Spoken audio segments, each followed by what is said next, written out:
متابعينا الكرام، أهلا بيكم في رحلة جديدة من رحلات السندباد لمدينتي الجمال الأقصر وأسوان. دي الرحلة الاقتصادية بتكون بالباص اللي بيتحرك من ميدان التحرير. بنركبها اليوم اللي قبل السفر الساعة ما بين 7 ل 8 بالليل عشان بنوصل تقريبا نفس الموعد الصبح.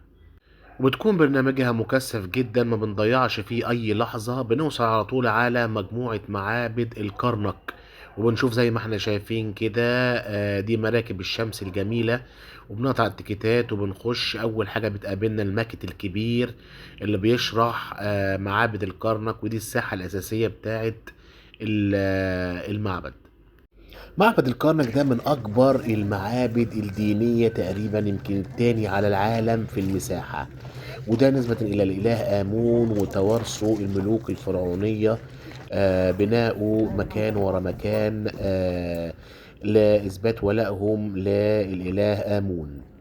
وطبعا قبل ما نخش لازم نشوف المكان كله عن طريق الماكت والاهتمامات بتاعتنا، ومن أفضل من أكبر ما يميزه هو طريق الكباش في مجموعة التماثيل. الرأس كبش والجسد أسد، وده طوله حوالي 2 كيلو ونص أو 3 كيلو، بيصل ما بين معبد الكرنك لحد معبد الأقصر.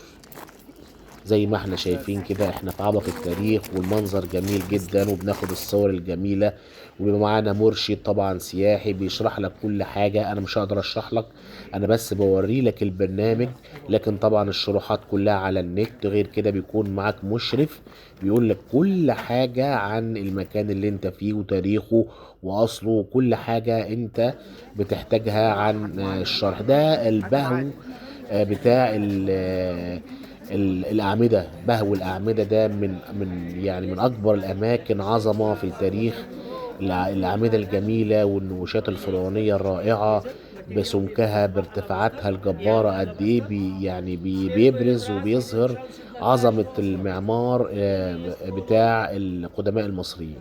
وده في حد ذاته معجزة لا تقل عن معجزة الأهرامات برضو. طبعا بيحلى بقى الصور السيلفي في قاعة الأعمدة الجميلة، تتصور مع الأعمدة مع نقوشاتها الجميلة. وطبعا من أفضل وأحلى الأماكن اللي بيحبوها الأجانب والمصريين، وليها شروحات كتير كتير جدا.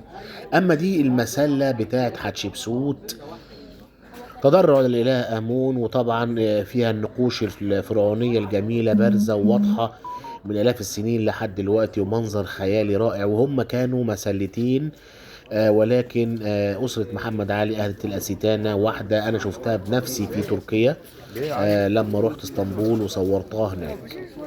وبكده يكون انتهى الفيديو الأول. انتظرونا في الفيديو التاني معبد الأقصر. ما تنسوش لايك وشير والاشتراك في قناتنا عشان يوصلكم منا كل جديد. شكرا جزيلا ليكم، وسلام عليكم.